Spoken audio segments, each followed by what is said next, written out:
Hey everybody, we're going to start the section on painting, taking a look at some historical understandings of painting and its place in the world of art. Rewinding right back to the ancient Greeks who loved their fables and myths. This is the story of Zeuxis and Parrhasius, who were a pair of painters, as told by Pliny the Elder, who was a Roman historian. Now, this story really illustrates the role that painting played to the ancient Greeks. And that role was painters were meant to imitate life. And basically, the closer that a painter or an artist could get to being photorealistic, the more skilled they were considered to the Greeks. Now, the story of Zeuxis and Parrhasius is this. There was a painting contest, because that's the way these things go, to see who could be the more skilled painter. So both artists were working on these masterpieces, and when it came time to present, Zeuxis unveiled his painting, and it resembled something like this image that I've got down here of the grapes. Photorealistic representation of grapes. It was so convincing that birds flew down from the sky in an attempt to partake of the tasty fruit. Zeuxis laughed because he had succeeded in fooling the birds. When it came time for Parrhasius to unveil his artwork, Zeuxis said, please pull back the cloth on your painting. I want to see it. At which point Parrhasius declared that it was a painting of a cloth. So from this result, Parrhasius was declared to be the more master of the two painters, because not only had he fooled everyone, he'd also fooled the master painter Zeuxis.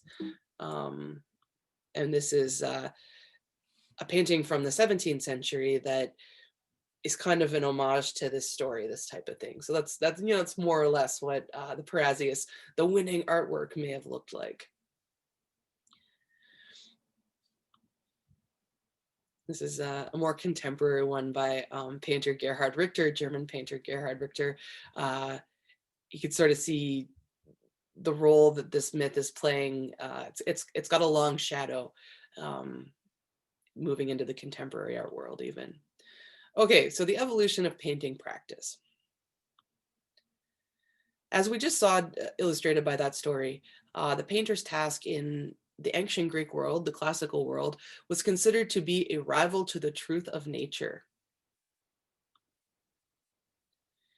In the Middle Ages, curiously enough, painting was not considered to be one of the liberal arts disciplines, and you can see some examples here of what were considered liberal arts disciplines.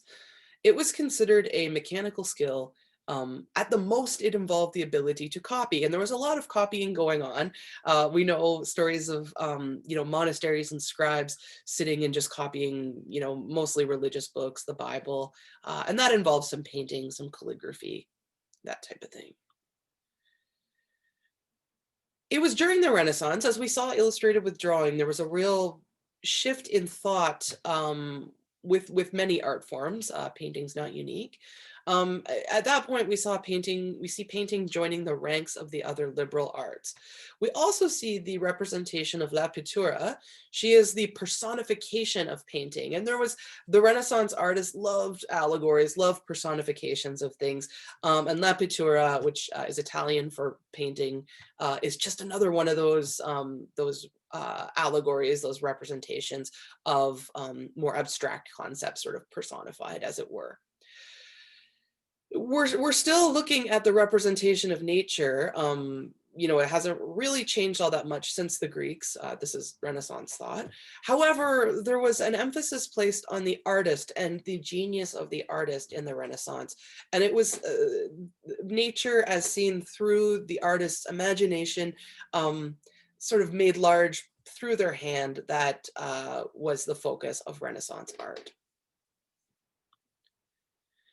Finally, to jump forward greatly in the modern and postmodern world, so from about the 1870s till the present, it's modernism and postmodernism lumped together. Skill in copying is no longer important. Concept is prioritized. Modernism really started to build that up, and it's become one of the main touch points of postmodern art, concept over what we call retinal art, art that appears beautiful. And there was a shift in thinking that occurred at the end of the 19th century, as well as there was a technical innovation around in the 1820s. Photography really started to be developed, and by the end of the 19th century, photography was uh, pretty established, and a lot of the kinks had kind of been sorted out by that point. So there are still people painting representationally, making representational art. There are still photorealists out there.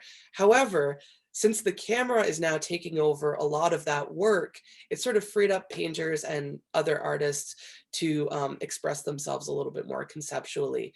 And with this, we see the rise of abstract art as well.